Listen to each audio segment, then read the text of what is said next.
बातमी आहे महाराष्ट्र सौंदर्य सम्राज्ञी स्पर्धेची।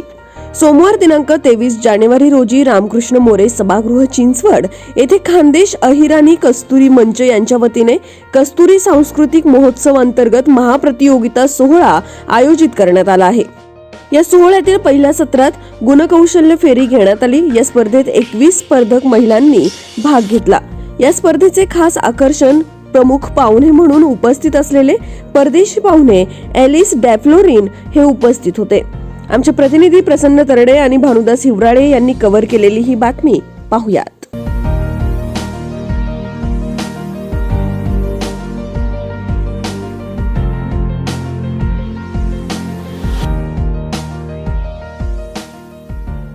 नमस्कार प्रेक्षकांनो, आत्ता मी आहे पिंपरी चिंचवड येथील रामकृष्ण मोरे सभागृहामध्ये आणि आज कस्तुरी सांस्कृतिक महोत्सव अंतर्गत महाराष्ट्र सौंदर्य सम्राज्ञी या स्पर्धेचे आयोजन करण्यात आले। त्याचा पर्व 4 आज या ठिकाणी पार पडत आहे आणि माझ्यासोबत या स्पर्धेचे आयोजक आहेत विजया मानमोडे मॅडम आहेत। आपण त्यांच्याशी बातचीत करणार आहोत। विजया मॅम, तुमचं आपल्या हाऊसमध्ये खूप खूप स्वागत। काय सांगाल, आज या स्पर्धेचं पर्व 4 पार पडत आहे, काय सांगाल? जी, महाराष्ट्र सौंदर्य सम्राज्ञी महाप्रतियोगिता सोहळा 2022ची महाप्रतियोगिता आज इथं संपन्न होणार आहे आणि सांगायला खूप आनंद होतोय की ही जी स्पर्धा आहे ही फक्त मराठी बोली भाषा संवर्धन आणि मराठी वस्त्रकला संस्कृतीचा प्रचार प्रसार करण्यासाठी आपण ह्या संकल्पनेने आयोजित करत आलो। परंतु सुरुवातीला वाटलं होतं की असा विषय घेऊन खरोखर सौंदर्य स्पर्धा यशस्वी होतील का, परंतु आज तुम्ही पाहाल एवढा प्रचंड प्रतिसाद मिळाला आहे संपूर्ण महाराष्ट्रातून। हे 4थं पर्व आज आपण इथं महाप्रतियोगितेचं संपन्न यशस्वीपणे पार पाडणार आहोत, कारण की प्रचंड प्रतिसाद आज संपूर्ण महाराष्ट्रातून मिळाला आणि महाराष्ट्रातल्या ज्या विविध भागातून आपण ज्या स्पर्धा घेतल्या होत्या, जसे कोकण, मराठवाडा, विदर्भ, खानदेश, पश्चिम महाराष्ट्र, तिथल्या विभागीय विजेत्या आज ह्या स्पर्धेत सहभागी झालेल्या आहेत आणि 21 स्पर्धकांतून आज आपण या ठिकाणी 2022ची महाविजेती निवडणार आहोत। त्यासोबत कुमारी गट, सौभाग्यवतींचे 2 गट या तिन्ही समूहातून 3 विजेत्यासुद्धा घोषित होणार आहेत। जसं तुम्ही म्हटले की 21 स्पर्धक असणार आहे, तर कशा प्रकारे त्या स्पर्धकांचे इथे राऊंड पार पडणार आहेत, काय सांगाल? हां, ह्या ज्या स्पर्धक आपण इथं बोलवलेले आहेत तर त्यांच्या फेऱ्या असणार आहेत गुणकौशल्य फेरी, की त्यांच्यात असे काय कलागुण आहे की ज्याच्याने तुम्ही प्रेक्षकांचे मन जिंकू शकतात आणि समाजाला एक चांगलं प्रबोधन करू शकतात, की महिलासुद्धा प्रपंच सांभाळून, कुटुंब सांभाळून, उद्योग व्यवसाय सांभाळून सुद्धा ह्या कलागुण जोपासून पुढे जाऊ शकतात। म्हणून त्यांच्यासाठी कलागुण कौशल्य फेरी आपण या ठिकाणी घेतलेली आहे। त्यानंतर आपण त्यांचे परिचय फेरी, मी काय आहे, मी काय करू शकते, तर हा जो त्याचा स्वतःचा परिचय आहे ती परिचय फेरीसुद्धा त्यांची होणार आहे आणि त्या परिचय फेरीनंतर शेवटी एक सुंदर असा रॅम्प वॉक पदक्रमण आपण म्हणतो, आपण मराठी भाषेत हे करत असल्याकारणाने सुंदर असं त्यांचा मराठी तालावर संगीतावर त्यांचं आपल्याला रॅम्प वॉक पदक्रमण पाहायला मिळेल आणि महाराष्ट्राची विविध वेशभूषा त्यांनी केलेली असेल आणि त्यांना ह्या फेरीनंतर त्यांना प्रश्न उत्तर फेरीला समोर जायचे।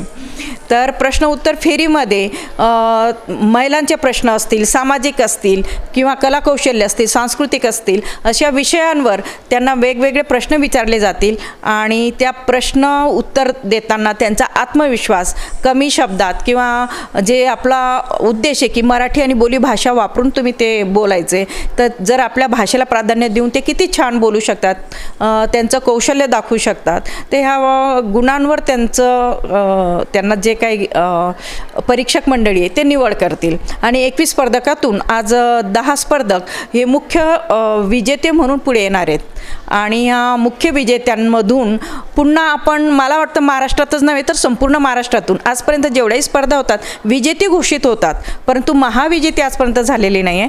परंतु आपण ह्या 10 जे विजेते स्पर्धक पुढे येणार आहेत, जे परीक्षक निवडणार आहेत, त्याच्यातून एक महाविजेती होतील आणि बाकीचे स्पर्धक हे त्यांच्या वेगवेगळ्या समूहात प्रथम, द्वितीय आणि तृतीय क्रमांकाने विजेते घोषित होतील। जी महाविजेती आज या ठिकाणी निवडली जाणार आहे तिला काय या ठिकाणी बक्षीस असणार आहे? हां, खरंच म्हणजे अनेकांना विश्वास बसला नव्हता, परंतु विश्वास ठेवावा लागेल आज, कारण की आपण पहिल्यांदाच महाराष्ट्रात मराठमोळी आणि ती बोलीभाषांवर आधारित असलेली मराठी संस्कृतीला प्राधान्य देणारी संपूर्ण लुगड्यात नऊवारी नेसून ह्या महिला या सौंदर्य स्पर्धेत उतरलेल्या आहेत. अशा ह्या स्पर्धकातून जी महाविजेती होईल तिला चक्क आपण 4 चाकी कार देणार आहोत, मोटर कार, आणि रेनॉल्डची क्विड कार आपण त्यांना ह्या ठिकाणी बक्षीस म्हणून देणार आहोत. आणि त्यासाठी अनेक लोकांना हा उद्देश, ही संकल्पना आवडली, त्यामुळे अनेकांचे हातभार ह्या बक्षिसासाठी लागलेले आहेत. आज या स्पर्धेमध्ये चीफ गेस्ट म्हणून आलेले एक प्रमुख पाहुणे आपण पाहू शकतो. आपल्यासोबत खास इटलीवरून आलेले या ठिकाणी चीफ गेस्ट आहेत. त्यांचं नाव ॲलिस डिफ्रोनियाने. आपण त्यांच्याशी बातचीत करणार आहोत. ॲलिस मैम, क्या बताओगे आज आप यहाँ पे महाराष्ट्र सौंदर्य समृद्धि के इस स्पर्धा में आए हो, आप चीफ गेस्ट हो यहाँ पे, क्या बताओगे? कि तो बहुत शुक्रिया विजय मनमोदे कि मेरा दावत दिया यहाँ आने के लिए. और मैं अभी रिसर्च कर रही हूँ ईरानी, थाउरी, पाउरा और भिलौरी भाषा के बारे में, तो खंदेशी भाषा के बारे में. और बहुत शुक्रिया कि हाँ यहाँ आ सकती हूँ. What kind of happiness would you express today? Because all the way from Italy you have came here today and you are a chief guest over here. What kind of happiness would you express? That I'm super happy. It was my first time that someone else put makeup on my face, so it's a very special occasion for me. And I'm happy to see also how traditional dresses are presented here and the different kinds of alankara that women will wear during this program. What would you like to tell about your research you're doing on Marathi language? What would you like to say? I'd like to say that it's very important to speak your own mother tongue. That everybody will learn English, because now through technology everybody will learn English. But keep speaking your mother tongue, because it's the language of your heart. It's the way that you can express at best your emotions. So speak Irani to your children, and the children will speak Irani, and we need to preserve our mother tongues. That's very important.